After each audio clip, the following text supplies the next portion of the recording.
Regional Jalapa, Adín Antonio de León Gálvez, quien moderará el conversatorio Presentación de Competencias. Muy bien, pues continuando con este evento, damos paso a la primera actividad de este curso taller.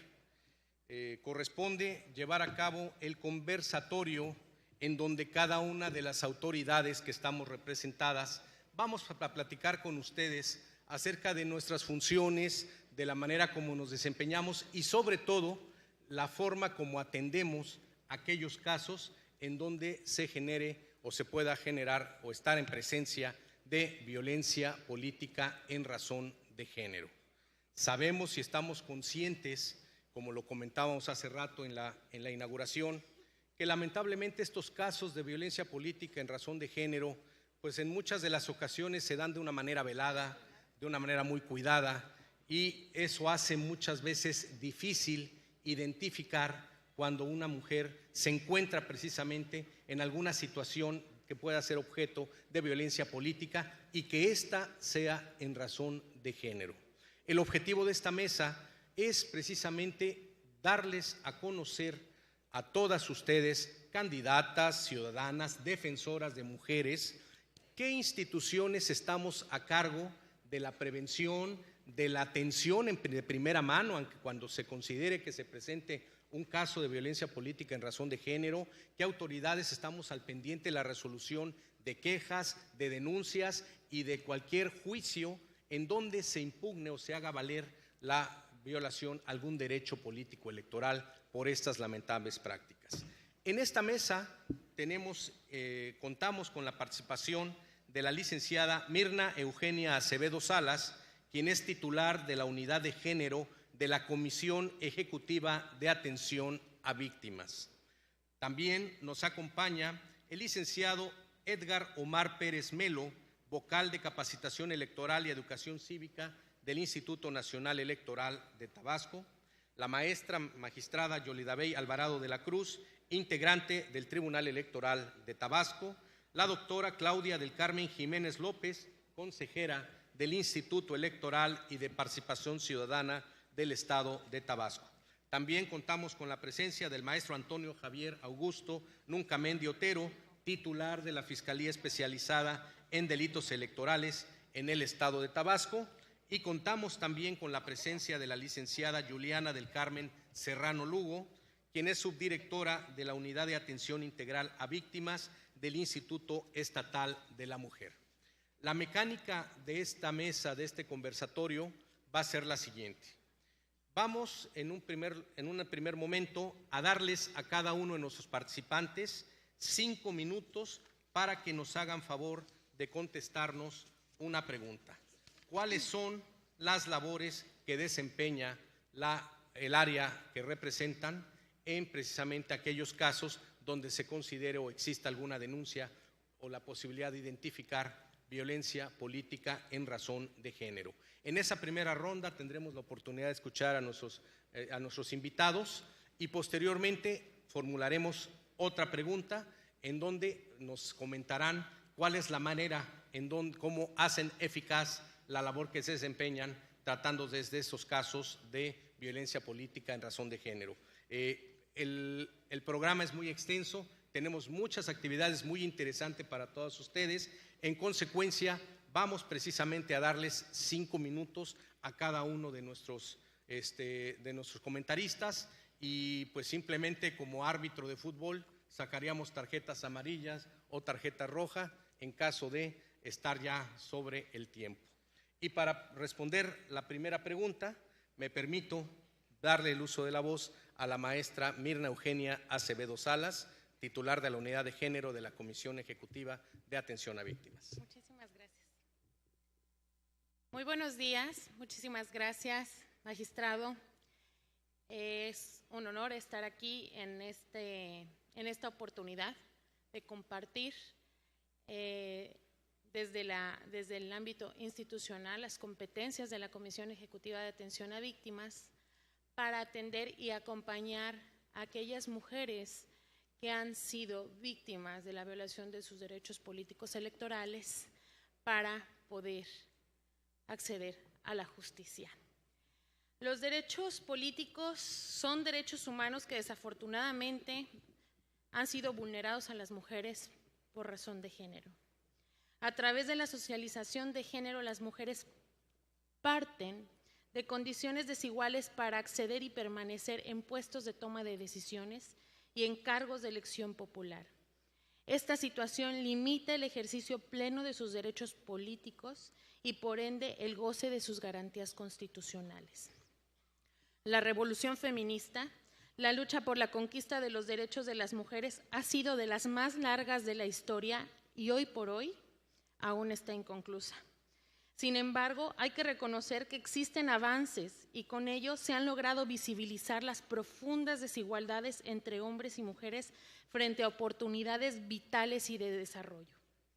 El que las mujeres hoy tengamos la posibilidad de competir para representar a su comunidad, a nuestras comunidades, implicó en un primer momento que se ganara el reconocimiento formal de nuestra ciudadanía, para después demostrar, y esto es lo que nos compete ahorita, en espacios culturalmente cerrados a su participación, que tenemos las capacidades y las habilidades para ser tomadoras de decisiones. Como señala la doctora Marcela Lagarde, los espacios de poder político son monopolizados por los hombres y las mujeres solo son aceptadas en minoría numérica y política. La reducida inclusión de las mujeres en la jerarquía y en las élites políticas limita la participación de las mujeres a pequeños espacios y posiciones. Deben estar subordinadas a los hombres y a las estructuras o representar los intereses políticos de esos hombres y esas instituciones. La política está marcada por una cultura patriarcal que contribuye a reproducir ese orden, por el monopolio de la política por parte de los hombres y por los usos y costumbres machistas, misóginos, que impregnan las maneras de hacer política. Todo lo anterior es violencia política por razones de género.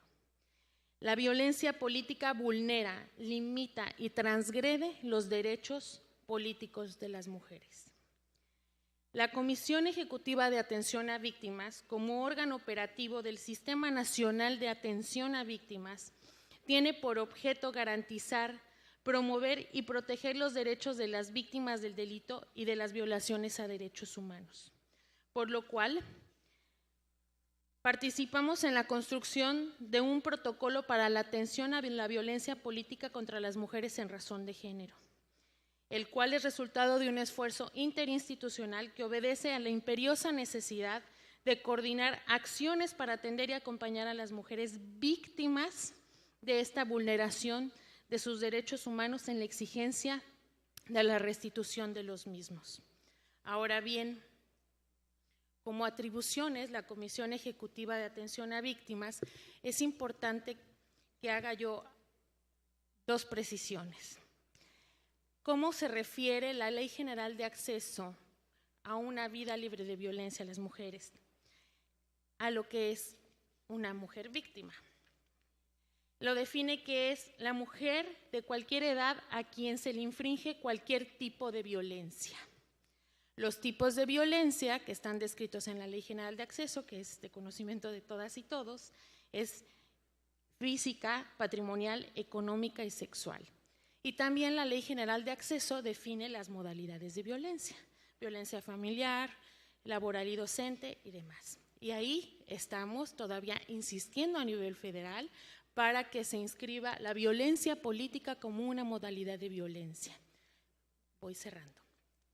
La Ley General de Víctimas, que en enero de 2013 se publica, faculta a la Comisión Ejecutiva de Atención a Víctimas para desarrollar un modelo de atención integral desde la perspectiva victimológica, que esto es poner al centro a la persona a la cual fue víctima de un delito o violación de sus derechos humanos. Para ir cerrando mi participación, dejo la perspectiva victimológica y sumo la perspectiva de género, para poder entender cómo es que debemos de dar un acompañamiento integral para la atención a mujeres víctimas de violencia de política por razones de género. Si no entendemos la problemática de la violencia política por razones de género desde estas dos perspectivas, va a ser muy complicado poder ir a la raíz de la problemática para poder resolverlo. Con esto cierro y retomo en la siguiente. Gracias. Muchísimas gracias, maestra Mirna Eugenia Acevedo. Gracias, y le vamos a dar el uso de la voz al licenciado Edgar Omar Pérez Melo, vocal de Capacitación Electoral y Educación Cívica del Instituto Nacional Electoral en Tabasco, para que nos responda cuáles son sus atribuciones y competencias para proteger, respetar, garantizar y promover los derechos de las mujeres en el ámbito de la participación política o pública. Hasta por 5 minutos, por favor. Gracias. Buenos días a todas y a todos, a mis compañeros integrantes del panel, al público que nos honra con su presencia, a los medios de comunicación que nos ayuden a difundir este importante evento. Yo voy a encuadrar mi participación y lo voy a separar en 2 momentos. En el primero haré una breve contextualización de las implicaciones de la violencia política contra las mujeres y en el segundo atizaré el tema respecto a cuáles son las medidas que toma el Instituto Nacional Electoral para prevenir, erradicar y sancionar este tipo de violencia. Y empiezo con una máxima. No hay democracia plena con discriminación y violencia. El punto de partida del diseño de nuestra democracia se basa en el reconocimiento de los derechos político-electorales de toda la ciudadanía, sin distinción alguna y en condiciones de igualdad. La democracia en México parte del precepto de la participación efectiva de la ciudadanía en la vida pública a través del sufragio, para elegir a nuestros gobernantes y para con ello también decidir la conformación de la representación política nacional y local. Aun cuando la no violencia y la no discriminación son parte de la agenda política nacional, ambos se ven invalidados por una realidad, esto es, por una sociedad estructuralmente injusta que funciona en desigualdad y por lo tanto produce exclusión. Hay diferentes estudios que demuestran cómo esta violencia se ejerce desde casa, pero yo citaré al menos la encuesta sobre la dinámica de las relaciones en los hogares, en los que en 2006 queda claro, a través de diferentes tendencias, que muchas mujeres, en aras de reducir la violencia que pueden recibir en su casa, optan por la obediencia o sumisión ante su esposo o pareja, hecho que para mí es por demás preocupante, porque cuando la pareja ejerce control sobre la mujer y la subordinación y el sometimiento son tolerados socialmente, la violencia se toma como algo natural. De acuerdo a la crítica feminista, el ámbito de decisiones de la vida pública es muchas veces una extensión de los roles de género existentes en la vida privada.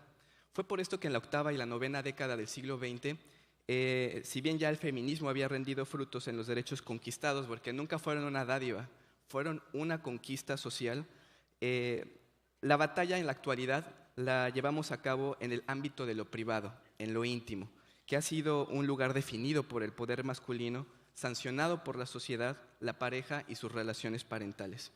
Este es el momento en el cual la vida privada de la mujer, como la violencia en pareja o los derechos de reproducción, empiezan a verse como asuntos públicos y la violencia, discriminación y falta de oportunidades en espacios públicos empiezan a ser sancionados. Sin lugar a dudas, la participación de las mujeres en espacios de toma de decisiones políticas y el pleno ejercicio de sus derechos político-electorales son la cúspide de los efectos positivos de un cambio cultural, pero también generacional por ampliar y promover el aprovechamiento de los derechos humanos para nada más y nada menos que la mayoría de nuestra población. En términos estadísticos para el Instituto Nacional Electoral, la referencia es nuestro listado nominal de electores, en el que a nivel nacional hablamos que las mujeres conforman el 51.85% de dicho listado, y en el estado de Tabasco un porcentaje similar, 51.82%. Sin embargo, esta incorporación gradual de las mujeres en el espacio de la toma de decisiones, tanto en los ámbitos políticos, ciudadanos y electorales, pues no está exenta de las adversidades estructurales como la violencia política cometida contra las mujeres. Aquí pasa algo muy sencillo. En el proceso electoral 2014-2015, en las elecciones intermedias pasadas, se tuvieron en al menos 11 entidades de la República registros de asesinatos, violencia física y psicológica, desaparición, ataques con armas de fuego a personas que fungieron como precandidatas, candidatas dirigentes de sus partidos y coordinadores de campaña. Por ello, fue importante que se estableciera un marco de referencia que posibilitó entre todas las instituciones aquí presentes que se elaborara el protocolo para atender a la violencia política contra las mujeres. No voy a entrar en detalles, en virtud de que este tema lo van a analizar en posteriores paneles, pero lo que sí quiero decirles es que queda aquí tipificado a conductas que son sancionables, como el registro simulado de candidatas a cargos de elección popular para después cederlos a varones, registrar mujeres exclusivamente en distritos perdedores o el uso inadecuado del financiamiento público que reciben los partidos políticos para la capacitación, promoción y desarrollo del liderazgo político de mujeres. El INE cumple sus fines en este tenor al contribuir al desarrollo de la vida democrática y orientar a la ciudadanía en el ejercicio pleno de sus derechos. Algunas de las acciones realizadas tienen que ver, por ejemplo, con el acuerdo del 31 de marzo de 2009, mediante el cual el Consejo General del Instituto aprobó el programa integral en contra de la discriminación y a favor de la equidad laboral. Tenemos, por ejemplo, en 8 de noviembre de 2013, la aprobación del protocolo HASH, que nos permite al interior prevenir, atender y sancionar el hostigamiento, acoso sexual y laboral para las mujeres víctimas de este tipo de violencia. En los acuerdos 86 y 84 del mismo año se tiene la configuración e integración de la Unidad Técnica de Género y No Discriminación. En 2016, convocatorias que tuvieron para la incorporación al servicio profesional electoral, medidas de inclusión para las mujeres y también una política de igualdad de género y no discriminación, de la cual ahondaré más en mi segunda intervención. Muchas gracias. Muchísimas gracias, licenciado Edgar Omar Pérez Melo. Tengo el gusto de cederle el uso de la voz a mi querida amiga, la magistrada Yolida Bey Alvarado de la Cruz. Por favor, que también en 5 minutos le pedimos nos hable acerca de las competencias del órgano jurisdiccional que representa. Muchas gracias, señor presidente. Muy buenos días, señoras y señores. Quiero en primer lugar agradecer infinitamente la presencia de todas y todos quienes nos encontramos en este recinto. Su presencia en este lugar es muy significativo porque marca un paso más hacia la concientización y visibilización de esta problemática que es la violencia política contra las mujeres en razón de género. Por ello, quiero tomar este breve espacio que tengo de participación para pedir a las mujeres candidatas que se encuentren actualmente en este recinto, que si pueden alzar su mano, por favor, para identificar cuántas candidatas se encuentran presentes. Un aplauso, por favor, para ellas.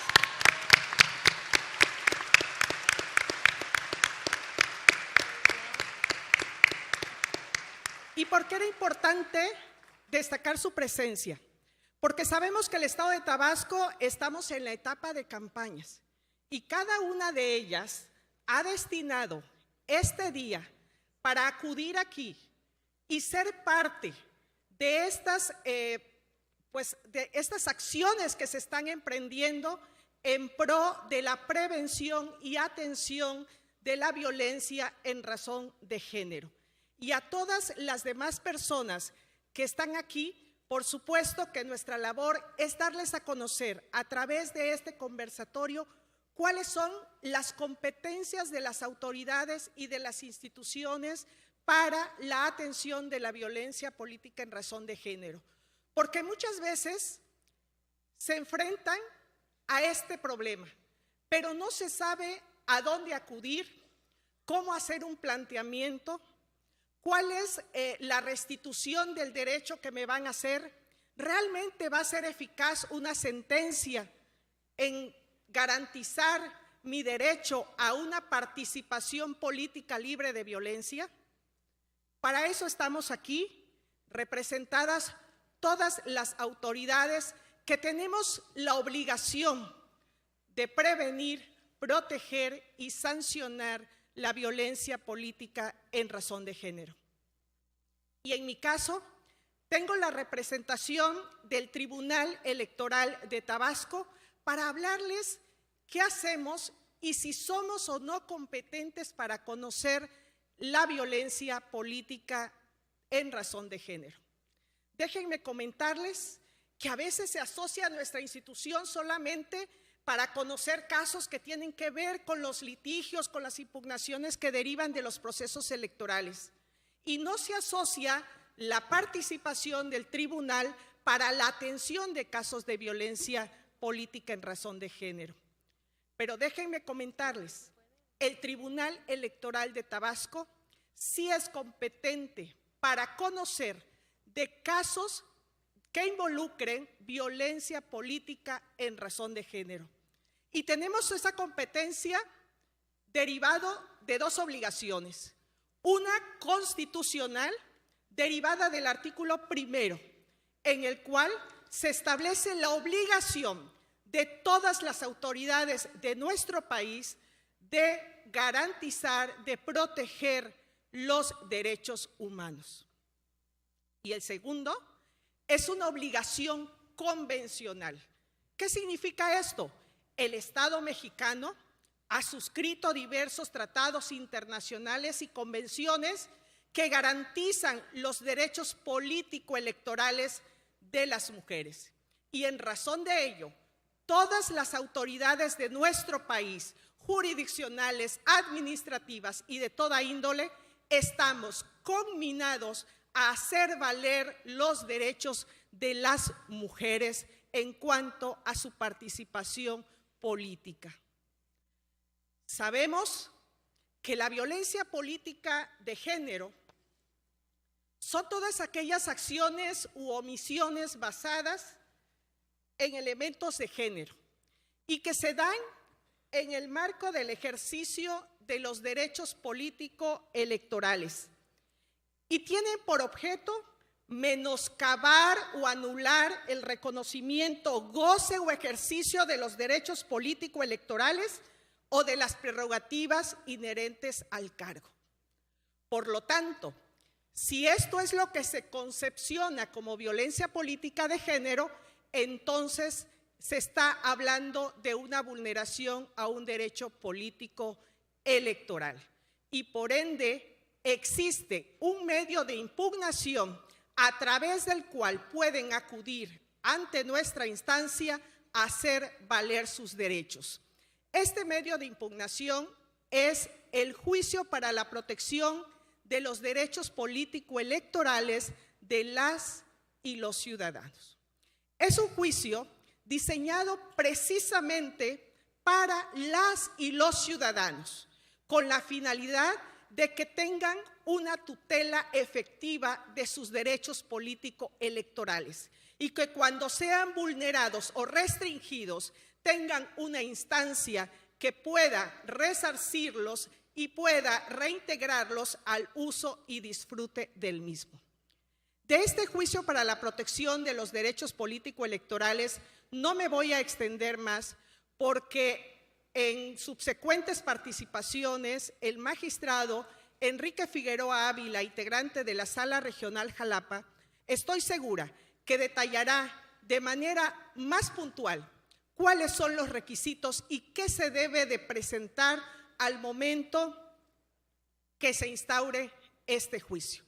Pero basta decirles a ustedes que sí existe este mecanismo y que el Tribunal Electoral de Tabasco, desde el momento que es presentada una demanda por violencia política de género, tiene la ineludible obligación de dar celeridad a la substanciación de este procedimiento, pero también atendiendo al protocolo para la atención de la violencia política de las mujeres en razón de género, inmediatamente debe de dar aviso a las instituciones como son la FEPADE, el INE, la Fiscalía Especial para la Atención de los Delitos de Violencia contra las Mujeres y a todas aquellas instituciones que se considere deban tener conocimiento de un caso de violencia política de género contra una mujer para su atención debida.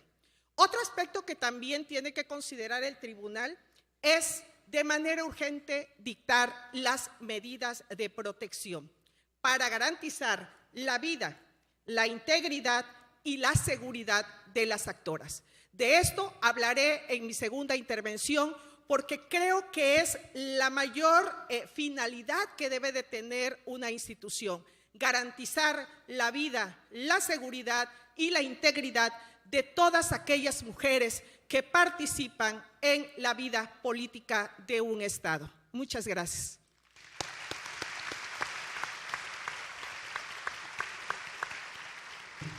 Muchísimas gracias, querida magistrada Alvarado de la Cruz. Y corresponde en este momento darle el uso de la voz a la doctora Claudia del Carmen Jiménez López, consejera del Instituto Electoral y de Participación Ciudadana del Estado de Tabasco. 5 minutos, por favor, consejera. Muchísimas gracias. Muy buenos días a todas y todos. Saludo cordial y afectuoso a todas las autoridades que nos acompañan, tanto en la organización como en la celebración de este evento, y a toda la audiencia, y particularmente a todas estas mujeres candidatas que hoy se congregan en este recinto. Para responder la pregunta con relación a competencias y atribuciones de la Autoridad Administrativa Electoral en Tabasco, quiero comenzar con un planteamiento. Cuando se te da el cargo y el nombramiento de consejero o consejera electoral, la primera reflexión es: ¿qué hago con este nombramiento? ¿Para qué sirve? ¿Cómo lo voy a aplicar? Y en virtud de ello, el análisis reflexivo que se ha hecho al interior de la autoridad electoral es: ¿cuál es el máximo bien tutelado que como consejero o consejera yo protejo? Y lo dice claramente el artículo 2 de la Constitución Política de nuestro Estado. Protejo el orden y la paz social del Estado. ¿Pero cómo lo protejo? A través de la organización de elecciones libres, periódicas y pacíficas, que se deben llevar a cabo mediante la emisión del voto libre, secreto, directo, personal, universal y transferible. Cuando se toma la conciencia del cargo, les platico mi experiencia particular: levantarme cada mañana y pensar que 2 millones de tabasqueños dependen de la decisión de la autoridad, del voto que se emite a través de las sesiones de consejo, créanme que es una responsabilidad con la que a veces no se puede dormir. Ahora, ¿cómo voy a hacer este trabajo? ¿Bajo qué óptica? ¿Qué mirada le voy a dar? En el Instituto Electoral y de Participación Ciudadana de Tabasco, desde el año 2009, se estaban integrando elementos teóricos como es la calidad de la democracia, que es una generalización empírica impulsada por el Programa de Naciones Unidas para el Desarrollo de la ONU. A partir de la nueva conformación, en el nuevo modelo de la que nos da la reforma electoral 2014, en esta nueva conformación, hablamos no solo de calidad de la democracia, sino también hablamos de construcción de la ciudadanía como un parámetro de la calidad de la democracia. Esto se está haciendo ya desde el 2015, cuando se implementó el Programa Estatal de Educación Cívica, y que ahora va en compañía de la ANCívica a partir del 2007, pero eso será tema de otro conversatorio. En un contexto social en que en Tabasco nos encontramos en la alternancia pacífica del poder descrita por José Antonio Crespo desde el año 2000, y también nos encontramos en un escenario de pluralismo desde la perspectiva de Robert Dahl. Es decir, en nuestro estado cualquier fuerza política ya puede tener acceso al poder. Desde el año 2000 se ha venido viviendo esta alternancia a nivel presidencias municipales, a nivel integración de un congreso en el que ha habido desde 2 y 3 representaciones políticas hasta que se ha alcanzado hasta 5 representaciones políticas. Pero ¿qué nos pide este ejercicio reflexivo? Ahora hablamos, para unirlo a esta visión de la calidad de la democracia, en un ejercicio reflexivo hecho al interior del Consejo Estatal, hablamos también de que es importante, en un contexto en el que Tabasco se encuentra en el segundo lugar a nivel nacional de desconfianza institucional, hablar de legalidad formal y legalidad sustantiva. A través de un trabajo que tomamos de José Nun, del Fondo de Cultura Económica, este trabajo es del año 2000, y nos habla sobre la reflexión que también nos pide la calidad de la democracia. Si quieres saber si estás haciendo bien tu trabajo, velo, mídelo por unos parámetros como son el Estado de Derecho, la competencia. ¿Qué es el Estado de Derecho? Es revisar si realmente nuestro Estado, como se define en la Constitución, en el artículo 2, democrático en derecho, tiene todos los marcos normativos que nos permitan el ejercicio real y sustantivo de nuestros derechos. dice la calidad de la democracia. En este caso va encuadrado en el derecho, en los derechos políticos electorales y más sesgado en el derecho paritario. También nos habla de la competencia de tener una autoridad electoral fuerte e independiente, en contraste con este contexto local con relación al segundo lugar de desconfianza institucional. Entonces, en ese sentido, la autoridad competente hizo una revisión ante el escenario del ejercicio real, sustantivo, material del derecho paritario. Estudiamos mucho en relación a ese tema para ver realmente si teníamos funciones reglamentarias que nos permitieran decir: yo voy a conservar el orden y la paz social de mi Estado a través de organizaciones libres, periódicas, pacíficas, mediante la emisión de un voto, pero del voto libre, secreto, personal, intransferible. Y la pregunta aquí también es, ¿se puede conservar ese orden y paz social? ¿Se puede conservar la naturaleza de nuestros regímenes democráticos, la convencionalidad, converger, convivir, si hay desigualdad? No. Y en Tabasco se hizo un estudio en el que comprobamos los grandes rezagos históricos del acceso de las mujeres al poder público en el Estado. En breve, quiero comentarles que se tuvo que estudiar alrededor de 21 tesis, jurisprudencias, acciones de inconstitucionalidad y articulados.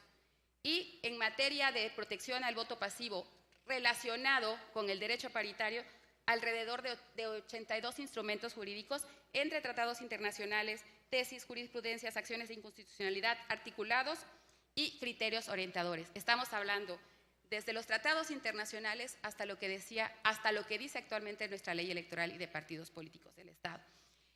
Estamos hablando como de alrededor de 100 instrumentos que existen para poder decir absolutamente que la autoridad administrativa electoral en Tabasco sí es competente y tiene todos los elementos para hacer real, efectivo, sustancial, material el derecho paritario.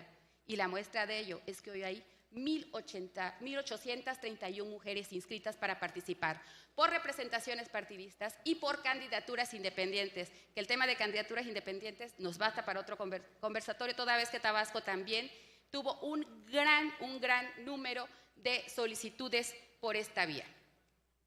Y esto se va actualizando hasta la reciente jurisprudencia 11-2018, que tuve oportunidad de revisar a través de las redes sociales del magistrado Felipe de la Mata, en el que se habla de que el derecho paritario tiene que seguir evolucionando y no puede concluir hasta que no se haya llegado al real, efectivo, material y sustantivo ejercicio del derecho paritario de las mujeres. Yo, en este instante, sin ánimos de caer en soberbia, quiero llamarlo así, creo que Tabasco se distingue en este instante precisamente porque logró efectivamente hacer real, sustantivo y material el derecho paritario. Y no es posible sin las alianzas estratégicas. Y para ello fuimos de la mano con todas estas autoridades aquí que nos acompañan. Nuestro esfuerzo no hubiera sido posible si no hubiésemos tenido órganos jurisdiccionales que realmente leyeran el trabajo, los acuerdos y emitieran sus votos amparando lo que la autoridad administrativa electoral hizo en un principio. Y si no fuésemos acompañadas de las instituciones que se dedican también al cuidado institucional y a la capacitación del derecho paritario. En la segunda intervención ya hablaré específicamente de los acuerdos con relación al real, sustantivo y material derecho paritario en Tabasco. Muchas gracias. Sí, es poquito tiempo. Muchísimas gracias, consejera. Y le vamos a pedir, por favor, al maestro Antonio Javier Augusto Nuncamendi que nos platique acerca de cuáles son las atribuciones y competencias de la Fiscalía Especializada de Delitos Electorales en el Estado para proteger, respetar, garantizar y promover derechos de las mujeres en el ámbito de la participación política. 5 minutos, por favor. Buenos días a todos y a todas. Realmente es un enorme honor compartir con gente tan experta y generosa en transmitir sus conocimientos y ante una audiencia tan importante que sin duda este día será marcado como un día histórico para la democracia y la política en Tabasco. Ya ustedes escucharon a las autoridades administrativas, que son las encargadas de organizar las elecciones, a las autoridades jurisdiccionales, que son las encargadas de calificar los actos, la legalidad o la constitucionalidad de las autoridades administrativas o que hacen valer los derechos ciudadanos. Frente a esas o junto a estas dos autoridades hay una tercera, que es la autoridad en materia penal electoral. Estas tres instituciones forman todo el esquema de autoridades electorales. La función penal electoral se realiza cuando es a nivel federal por la FEPADE y cuando es por cuestiones del Estado, competencia del Estado, por la Fiscalía Especializada en Delitos Electorales, que forma parte de la Fiscalía General del Estado. Las funciones de esta autoridad penal electoral es la prevención, la investigación y persecución de los delitos electorales. La FEPADE conoce cuando se trata de elecciones federales, es decir, la elección de la Presidencia de la República, senadores, senadurías y diputaciones federales. La Fiscalía Especializada en Delitos Electorales del Estado es competente para conocer las conductas que se sancionan o se cometen durante los procesos electorales locales, es decir, la elección del titular del Poder Ejecutivo, de las diputaciones o de los ayuntamientos. Aun cuando hay esta competencia federal y estatal, hay una enorme coordinación entre la FEPADE y la Fiscalía del Estado, porque mientras más unamos esfuerzos, más podemos lograr este propósito final que tiene la función penal electoral: proteger el adecuado desarrollo de la función pública electoral y la protección del voto. En cumplimiento a esas funciones se realizan a través de dos ejes: las campañas de prevención de los delitos electorales y la investigación y persecución de los mismos. La primera se realiza de manera permanente a través de medios de comunicación al alcance, a través de pláticas o cursos como este que estamos participando. Todo esto con el propósito final de generar una cultura democrática, la cultura de la legalidad y la cultura de la denuncia. Específicamente en el marco del evento que estamos llevando, la Fiscalía Especializada, para poder llevar a cabo la prevención del delito, participamos como aliados estratégicos en el Observatorio de Violencia Política por Razón de Género, con la participación directa del área de la Dirección para la Atención a la Violencia de Género de la Fiscalía General del Estado, un área altamente calificada y especializada en la protección de las mujeres. Esto nos permite identificar, analizar y visibilizar los obstáculos que enfrentan las mujeres para ejercer y gozar plenamente de sus derechos políticos. Con una perspectiva de género, entendemos que la violencia política contra las mujeres, como ya se explicó aquí, pero quiero insistir en ello, son todas aquellas acciones u omisiones basadas en el género y que afectan el ejercicio de los derechos político-electorales de las mujeres y que tienen como resultado el menoscabar, anular o limitar el reconocimiento, goce o el pleno ejercicio de sus derechos. Pueden presentarse de diversas formas: simbólica, verbal, patrimonial, etc. Lo importante de esto es que cuando no se tiene conocimiento de estas conductas, se encuentran normalizadas, es decir, son invisibilizadas y son aceptadas, se ven como normales y por lo tanto se minimizan. Por eso eventos como estos nos permiten visibilizar esas conductas que puedan constituir delitos, así como difundir la cultura de la denuncia por actos u omisiones que provoquen violencia política contra la mujer por razón de género. La prevención persigue inhibir esas conductas. En el transcurso del día de hoy irán descubriendo que hay muchas conductas que no se denuncian porque se toman de manera normal. En la segunda parte trataré ya el tema de qué hacemos en la persecución y la investigación de los delitos electorales. Gracias. Muchísimas gracias, maestro Nuncamendi. Y para cerrar este bloque respecto a las funciones de cada una de las autoridades que están representados en este presidium, le pido a la licenciada Juliana del Carmen Serrano Yergo, de la Unidad de Atención Integral a Víctimas del Instituto Estatal de la Mujer, que responda a esta primera pregunta. Antes que nada, muy buenos días a todas y todos los aquí presentes.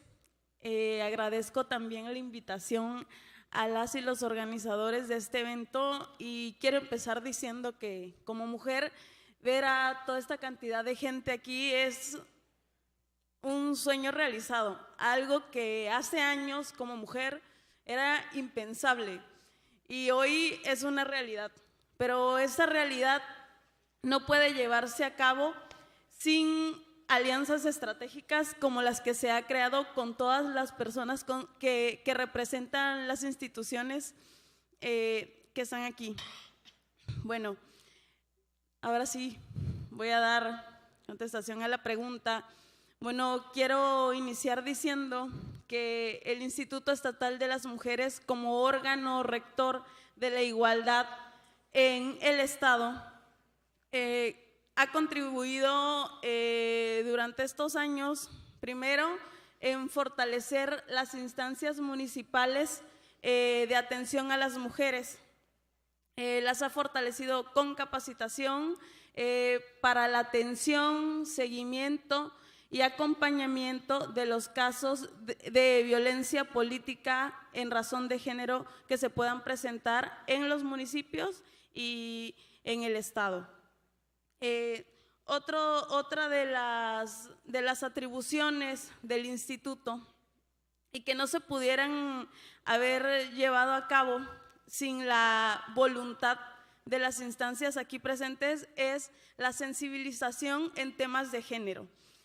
Quiero decir que el instituto ha llevado a cabo talleres en temas de género en el IEPC, en el Tribunal Electoral, y les comento que las personas que han tomado los talleres han sido personas que toman directamente decisiones, porque esa es la parte más importante, ¿no? Que sean los funcionarios que toman las decisiones en estos temas las primeras en formarse en género.